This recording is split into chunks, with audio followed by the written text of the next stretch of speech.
ఉప ముఖ్యమంత్రి పవన్ కళ్యాణ్ చిన్న కొడుకు మార్క్ శంకర్ సింగపూర్ లో జరిగిన అగ్ని ప్రమాదంలో గాయాల పాలయ్యాడు. సింగపూర్ లోని మార్క్ శంకర్ చదువుకుంటున్న స్కూల్లో ఈ రోజు భారీ అగ్ని ప్రమాదం జరిగింది.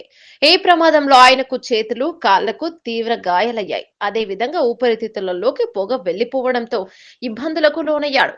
మార్క్ శంకర్ ను ఆసుపత్రికి తరలించి వైద్యం అందిస్తున్నారు.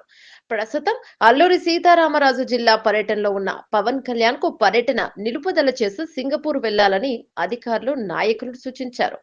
కానీ అరకు సమీపంలోని కురడి గ్రామం సందర్శిస్తానని, ఆ గ్రామ గిరిజనులకు నిన్న మాట ఇచ్చానని, కాబట్టి ఆ గ్రామం వెళ్లి వారితో మాట్లాడి అక్కడి సమస్యలు తెలుసుకుంటానని పవన్ కళ్యాణ్ అధికారులకు స్పష్టం చేశారు.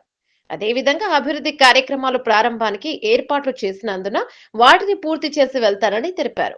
మన్యంలో పర్యటన అనంతరం పవన్ కళ్యాణ్ విశాఖ చేరుకుంటారు. అక్కడి నుంచి సింగపూర్ బయలుదేరుతారు. పవన్ కళ్యాణ్ కుమారుడికి గాయాలపై స్పందించిన మెగాస్టార్ చిరంజీవి 8 ఏళ్ల మార్క్ శంకర్ ప్రస్తుతం బాగానే ఉన్నాడు.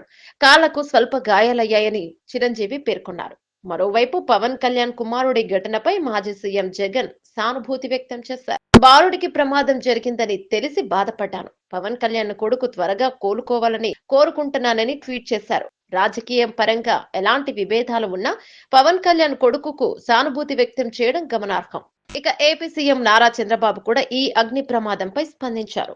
సింగపూర్ లోని స్కూల్లో జరిగిన అగ్ని ప్రమాద ఘటనలో అక్కడ చదువుకుంటున్న ఉప ముఖ్యమంత్రి పవన్ కళ్యాణ్ చిన్న కుమారుడు మార్క్ శంకర్ కు గాయాలైన విషయం ఆందోళన కలిగించింది.